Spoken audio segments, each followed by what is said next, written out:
নমস্কার বন্ধুরা, দীপাস কিচেনে আপনাদের সবাইকে স্বাগত। আজকে আমি নিরামিষ একটা পনিরের তরকারি নিয়ে এসেছি ক্যাপসিকাম দিয়ে।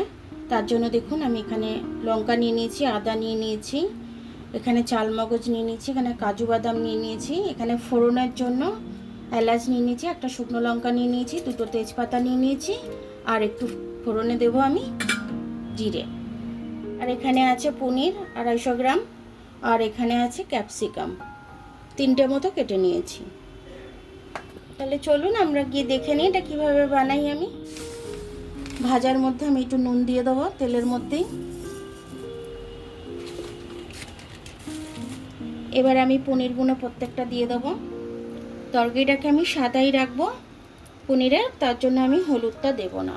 এটাও খুব পনিরটা আমি হালকা করে ভেজে তুলে নেব। দেখুন আমি হালকা করে ভেজে তুলে রেখেছি। এদিকে ফোড়নে দেখুন আমি তেজপাতা দিয়েছি, গোটা জিরে দিয়েছি, আর 4টে এলাচ ফাটিয়ে দিয়েছি। ফোড়নগুলো দেওয়ার পর আমি এবার ক্যাপসিকামগুলো দিয়ে দেবো। এবার আমি স্বাদ অনুযায়ী একটু নুন দিয়ে দেবো, আর হালকা করে এটাকেও ভেজে নেব। আদাটা লঙ্কাটা আমি পেস্ট করে নেব। পেস্ট করা মশলাটা আমি দিয়ে দেবো। এটা একটু পেস্ট করে নেব, কাজু আর চালমগজ। জিরে দিয়ে দেবো,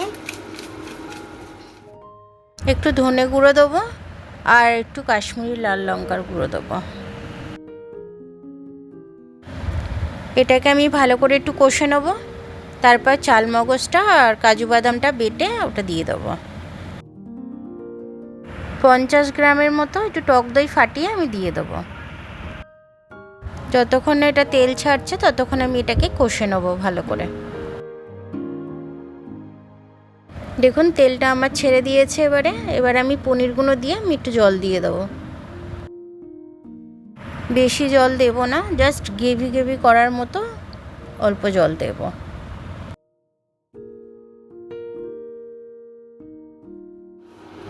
স্বাদ অনুযায়ী নুন আর চিনি দিয়ে আমি এটা চাপা দিয়ে দেবো।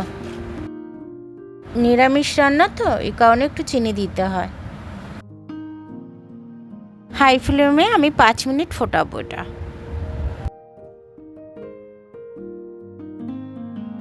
দেখুন এটা আমার হয়েই এসছে। 1 চামচ গরম মশলা দিয়ে দেবো, আর 1 চামচ ঘি দিয়ে দেবো আমি।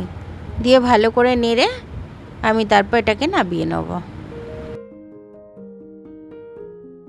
আপনাদের যেরকম গ্রেভি লাগবে সেই পরিমাণে গ্রেভিটা তৈরি করে আপনারা নামিয়ে নেবেন।